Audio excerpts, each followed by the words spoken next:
Welcome back to more UCL Fantasy content. This will be the best Limitless team for Matchday 4. Keep your eyes peeled for the best wildcard squad, where I'll delve into the clean sheet and goal scorer odds. The same goes for my team selection, where I've got 2 free transfers at my disposal, and I've also got the Limitless chip available, and my plan is to use it throughout the league phase. If you want to know the differences between the Limitless and wildcard, then check out my chip strategy guide, and I also talk about the best time to use both boosters with different plans and strategies so you can tackle this season in the best possible way. Join my UCL Fantasy Mini League. The code is SEINOF. There is a link in the description. The same goes to my X, Instagram and Blue Sky, Dylan RCM. You can also find me by typing FPL Dylan. Join as a member on YouTube by clicking the join button, and also check out patreon.com/FPL Dylan for access to my videos, prior to comments, amongst many other perks. That's going to be very useful on Tuesday, for example, in that UCL Fantasy Deadline stream, where I'll answer hundreds of your questions, provide team news, injury updates, look at the predicted lineups, and also the early lineups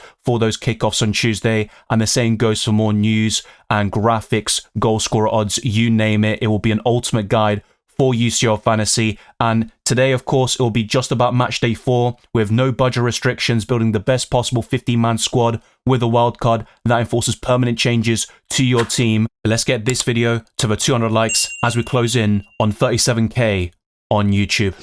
This Limitless team will be 7 million over budget. You can't build this with a wildcard or normal transfers. You have to activate the Limitless. And just as a heads up, I'll make Limitless and wildcard videos for every single match day where we can use these boosters. It doesn't mean I'm going to use the Limitless, and I've got it still in my setup. I can use it in match day 4 or 5, which is the most likely, and I'll talk about this in my team selection. But just because I'm making a Limitless video, it doesn't mean I'm using the booster this week. I'll start off with the 2 goalkeepers. One of them has the most clean sheets of any goalkeeper in Europe's top 5 leagues, and the other one has been one of the standout goalkeepers in the Champions League over the last couple of years.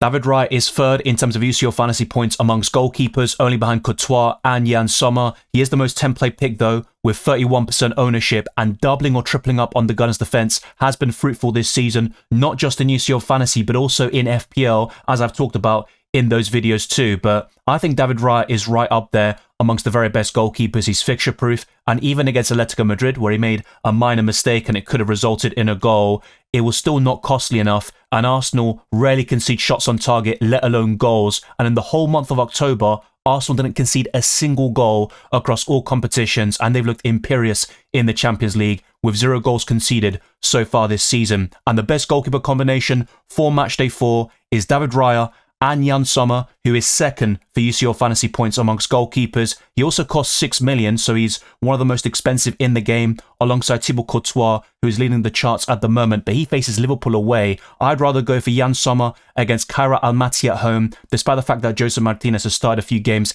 in Serie A, Jan Sommer is still the #1 goalkeeper until he leaves Inter Milan, and this is another team you could double or triple up on defensively for Matchday 4, but there's a clear fixture swing against Inter Milan starting from Matchday 5, but that isn't an issue on the Limitless. We're only focused on the upcoming deadline, and that's about it. I wouldn't go for Ryan Sommer as a goalkeeper combination long term, because Inter Milan have poor fixtures soon, and also they will clash in future match days, but that isn't the case for Matchday 4. Raya plays on the 4th of November on the Tuesday, and Sommer plays on the Wednesday. So irrespective of who you pick in the end amongst your goalkeepers for Matchday 4 only or in the long term, ensure that your goalkeepers play on different days to maximize your chances of scoring UCL fantasy points.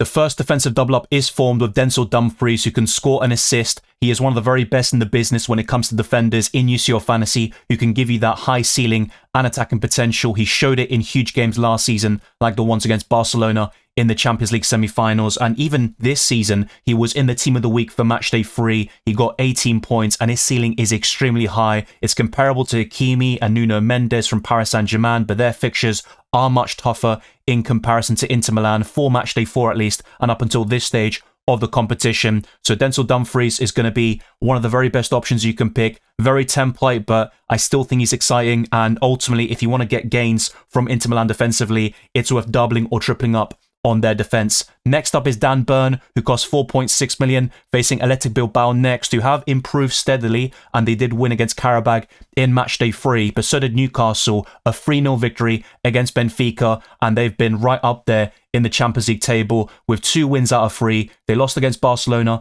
in the opening game, but I still think they're looking quite solid defensively with clean sheets against Union Saint-Gilloise and Benfica, and in the Premier League as well, they have looked solid for the most part. They're also in the Carabao Cup quarterfinals, and Dan Burn is quite nailed on in that Newcastle team. He consistently gets 8 points with a clean sheet and ball recoveries. He's very good in that metric, but you could also go for Trippier, to be fair, as a 1-week punt. I wouldn't really mind that too much, and he can also get 7 to 8 pointers quite regularly. Let me know your thoughts down in the comment section below. Would you go for Trippier or Dan Burn? Ultimately, those two are my favourites. With Fabian Schär, he's got a high ceiling, but Botman has been the first choice so far this season until a head injury he got very recently and concussion. So we have to see how Newcastle are going to rotate their defenders. And Chow has been brilliant for them since making his debut in the Premier League this season, and he has been starting in the Champions League consistently. So it's between Burn and Trippier. Take your pick between those two, but Trippier's ownership is very low at 2%, and he has scored 20 points so far this season. So on a wild card and looking a bit longer term, I think Dan Burn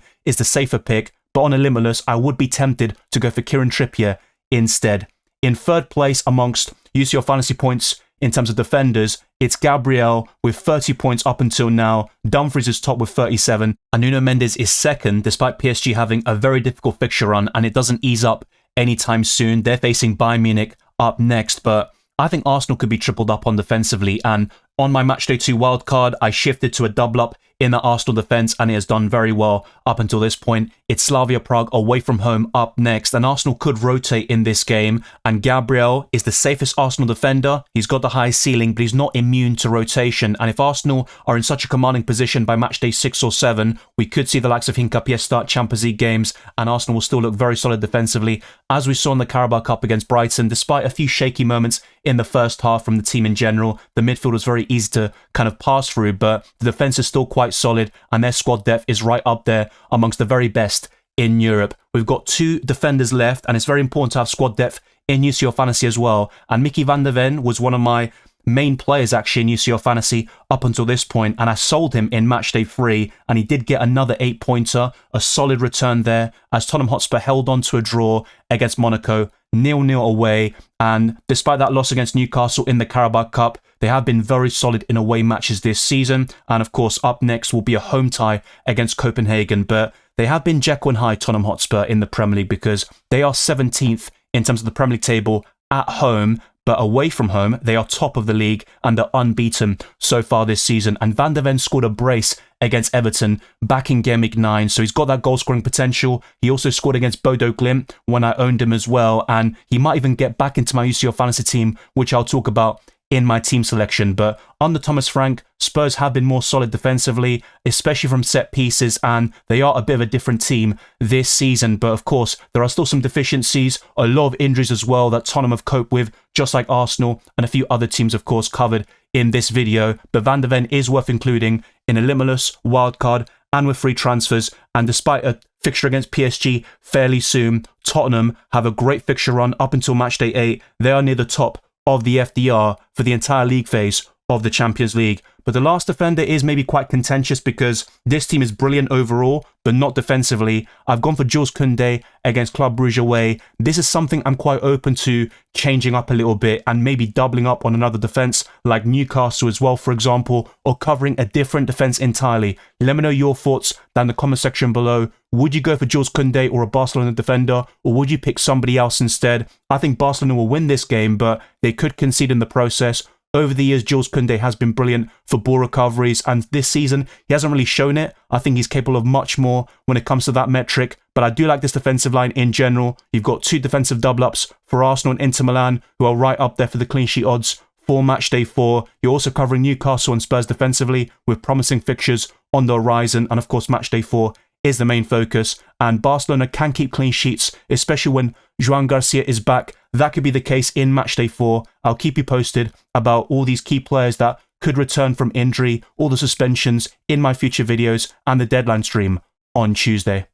Hakan Çalhanoğlu is a steady player who can get the odd ball recovery point, some goals and assists from open play, and he's the main penalty taker for Inter Milan. He has been very consistent over the years in UCL Fantasy. He only cost 7 million and he's facing Kara Almaty up next, but there is the possibility of rotation. We saw this in Matchday 3 with DeMarco on the bench and a few other key players for Inter Milan, so it would not surprise me to see a few key outfield players get a rest in Matchday 4, so be very mindful about that. This could even happen to Denzel Dumfries, although I think these players will start, and Inter Milan need to really maximise this plum fixture against Kara Almaty because they've got some really tough fixtures from Matchday 5 onwards, and you might also want to consider tripling up on the Inter Milan defence or going for Lautaro Martinez up front, who would be one of my favourite options to lead the line if he starts, of course, and we might even get a Sky Sports Italia predicted lineup. Last season in my deadline streams, I constantly referred to them, and they always got the Inter Milan starting 11s spot on, and the same happened back in Matchday 3 as well. So Calhanoglu makes it, and the same goes for the highest scoring midfielder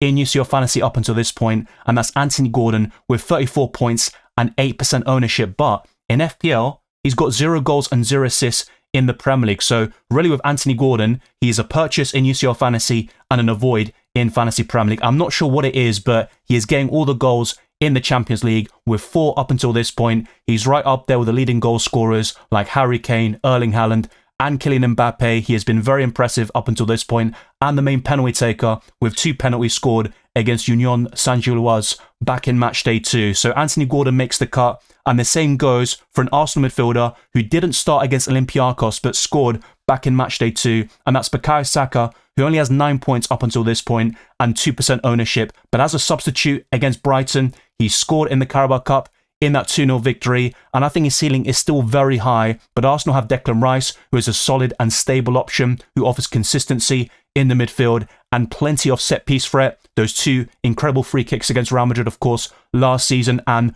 the free kicks in terms of the crosses and also the corners. He is brilliant at that. The same goes for Bukayo Saka when it comes to those corner kicks, and Arsenal have such units and aerial threats like Gabriel Magalhaes, and I think Bukayo Saka can still take some penalties alongside Victor Gyökeres, and of course Martin Odegaard remains out through injury, and the Gunners are coping with a lot of injuries very well up until this point, and Bukayo Saka is one of my favourite options on the Limitless. But just like Inter Milan, Arsenal could rotate against Slavia Prague and still get the job done, so be very mindful about that. It's not a guarantee that the likes of Saka and Gabriel will start. With David Raya, it's a different story, in my opinion, but I believe Matchday 4 could be quite frustrating when it comes to rotation, and if updates need to be provided in terms of this Limitless team or with other factors of my coverage, I will do so in the deadline stream and also in future videos like the best wildcard squad and my team selection. We've now got 2 spots left, and I'm going for a double up in a certain attack, and this would form a triple up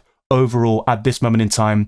Fermin Lopez was a late purchase for me in Matchday 3, and he scored a hat-trick against Olympiacos, and he also scored in El Clasico as Barcelona lost 2-1 against Real Madrid. But Fermin Lopez is in brilliant form. He should start this game, and his ownership is still very low at 6%. He has 22 points so far this season, and pretty much all of them came against Olympiacos back in Matchday 3. But I would still go for Lamine Yamal, and long term I'd still pick Yamal over Fermin Lopez, but there is a big difference in price, and you might want to consider other midfielders as well, maybe from Real Madrid against Liverpool away with their recent form, or possibly go for a PSG midfielder against Bayern Munich. Elise is still a consideration, but I think in terms of fixtures and the high ceiling, I would go for a double up in the Barca attack. You've also got Marcus Rashford as a forward, which is another option for you to consider, but I think Fermin Lopez and Yamal would be a massive differential for your UCL fantasy team. After blanking against Juventus, Kylian Mbappe was surpassed by Harry Kane in terms of UCL fantasy points scored amongst forwards, but only 1 point separates them, and Mbappe is a brilliant option against Liverpool. If I had to pick between Kane or Mbappe for Matchday 4, I prefer Mbappe's ceiling against Liverpool away as opposed to Kane facing PSG away from home. But both of them are in incredible form. They score in virtually every single game. And out of the last 13 matches, Mbappe has scored in 12 of them. That includes El Clasico, where he scored another brilliant goal. And Harry Kane has been probably the most consistent player so far this season. He's getting goals and assists in virtually every single game for club and country, and it does seem a bit harsh or weird to not go for him on a Limitless team. He has been an ever-present striker in this setup, but I might not go for him because of how good PSG have been. Erling Haaland is up next, facing his former club, Borussia Dortmund, and he's been another goal-scoring machine. He's only blanked twice this season in the Premier League, and that came against Aston Villa away and Tottenham at home, two fixtures Man City struggled in last season, and despite a decent run over the last month or so, Man City are still not the same team they were a few years ago. But Erling Haaland has incredible underlying numbers, he gets so many big opportunities, and he also gets the bulk of the goals for Manchester City. He has 11 in 9 games in the Premier League. The second top scorer for Man City in that competition is Esteve, who is a Burnley player who scored 2 own goals when they faced the Citizens. So they have a real problem of, overly depending on Erling Haaland, and they need other sources of goals, and they've got plenty of quality in that setup. And I think the return of Marmoush from injury will be very important. They can play together, and I think Marmoush is better as a striker, but ultimately they'll try to fit him in as a winger as well. So Man City have plenty of options, and despite a few injury concerns like Rodri, I still think they're in a good position and they should beat Borussia Dortmund at home. But the last forward is going to be someone who hasn't been covered in a Limitless video so far this season, and that's Julian Alvarez facing Union Saint-Gilloise. You can take away one of Calhanoglu or maybe Sommer to then go for Lautaro Martinez up front, but I wouldn't take out Dumfries unless we get news or a predicted lineup from Sky Sports Italia that indicates he's not going to start. And I do like Lautaro Martinez very much this week. Harry Kane is still a consideration despite that difficult fixture against PSG away, and you've also got other options like Osimhen facing Ajax, who have been terrible so far this season. Victor Gyökeres against Slavia Prague is also decent, but I would go for Alvarez, Haaland and Mbappe as things stand. Let me know your thoughts down in the comment section below. What would you change with this 15-man squad? And when it comes to the captaincy, on the 4th of November, it is a very difficult call, but I'd be tempted to go for Kylian Mbappe. You've got Bukayo Saka and Alvarez, who are great options with their fixtures in mind as well, and you can go a little bit different with the captaincy on Tuesday. Then you've got reliable options like Haaland and Yamal on the Wednesday if needed, and if you do go for Harry Kane, you could also consider him as a captaincy option too. But I think, assuming that Saka and Alvarez start, and I think that will be the case, especially for the Argentine, I would probably captain one of those two players instead. And on the 5th of November, it's between Haaland and Yamal for me, despite Fermin Lopez being the informed Barcelona attacker and that famous hat-trick against Olympiacos back in Matchday 3. So that'll be my idea for the captaincy. You will see my top 10 captaincy list in my future videos, including the best wildcard squad. If not, it will be in the team selection. So keep your eyes peeled for those pieces of content. The same goes for my deadline stream on Tuesday, where I'll answer all your questions and make sure you're well prepared for Matchday 4 and beyond. We have reached the end of the best Limitless team for Matchday 4. Let me know your thoughts in the comment section below as always. I appreciate your feedback and also your ideas. We can bounce, certain players off each other, or maybe clubs, strategies, and much more. So it's always good to prolong the discussion in the comment section. The same goes to my social media platforms, which can be found in the description. Thank you very much for watching this video and listening to this podcast. If you enjoyed it or found it insightful, then like this video, subscribe to my channel, and also hit that notification bell so you're always up to date with my content for both UCL Fantasy and FPL. I'll be covering both fantasy formats for the entire season. Every single deadline will be covered. I'll be there doing deadline streams. In the case of FPL, also reaction streams, and also everything you need to know with wildcard, limitless teams, transfer tips, team selections, you name it. The same goes to my chip strategy guides, which I have posted for both FPL and UCL Fantasy in recent months. Follow me on X, Instagram, and Blue Sky, DylanRCM, and check all the links in the description for my Patreon and the championships, further access to my videos, amongst many other perks. My Discord server, the UCL Fantasy League, and Spotify can also be found in the description. I'll see you on Tuesday for the next UCL Fantasy deadline stream, and keep your eyes peeled for the best wildcard squad and my team selection.